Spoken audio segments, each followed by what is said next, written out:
Hello everybody, hope you're doing well. Today we're talking about, you know, they might have just kind of ruined, full autos and especially ARs and Escape from Tarkov. The wipe was a little while ago and I did some deep dive into the recoil and it's really messed up. So I'm going to show you some clips here and to prove my point and go back and, you're going to see, you're just going to see. So starting out here, we have, an old patch. It's actually 12.8 when I had a stock MPX. I had a stock MPX and now I'm comparing it to an MPX that we currently have side by side, and you can see that it really jumps. It just jumps really high, and that's a trend with all of the new like ARs and all guns. Actually, on the initial kick it jumps higher now.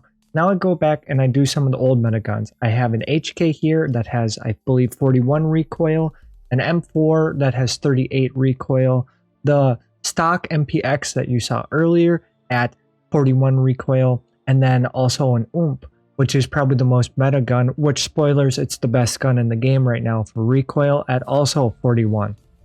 A little down the line I do AKM and some other guns, but you can see here, this is just me full auto 100 rounds of the HK, as you can see here, and you can see the recoil pattern. I wish I had previous recoil patterns, but those who are meta will know that, it's very vertical.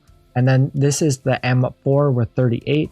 And back in the day when you shot those things, if you had a recoil build, those things were lasers. They did not hop up. So basically now, if you're using an AR, make sure that you drag down a little bit if you're mag dumping. This is the MPX. This is a better clip that you saw earlier. And as you can see, it really jumps high. And then this is the UMP. Has a smaller mag, but as you can see, it's very consistent with where it shoots. It has a very small spread, and it's basically where you are aiming. It's one of the only guns right now that has that. And now this is me walking up, so you can kind of see the spread pattern, and you can see the initial dot of where the first bullet hit and where the rest of the bullets hit. So keep that in mind.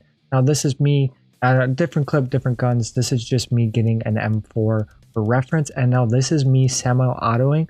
All the time I'm just tapping the trigger here, and I did no recoil control when doing all these testings. As you can see, a little interesting there that, semi-autos may be the best thing to be using right now. Now this is AKM. This one had 49 recoil. I think the lowest you can get is 48. And as you can see, even then it jumps a little bit, but it's still not as bad. Smaller mag, and this is the Vector, which I would say is probably the second best option. And it has a very good recoil pattern spread. I malfunctioned there, so maybe that's because of today. And here's the side by side.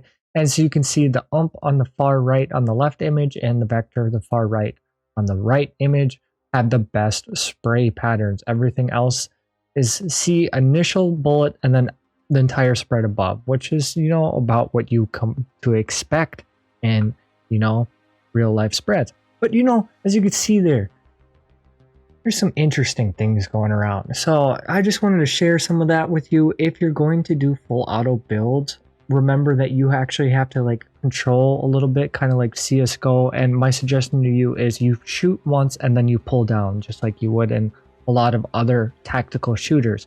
So just keep that in mind while you're working on your builds. Maybe do some semi-auto builds. The TX, one of my favorites, M1A, anything that's semi-auto, SR, probably shooting something that's like a 7.62. If you like this video or any other videos, please consider subscribing to my channel and their channels as well, because it does help them out a great deal and it means a lot to us. But more importantly, I hope you have a great day.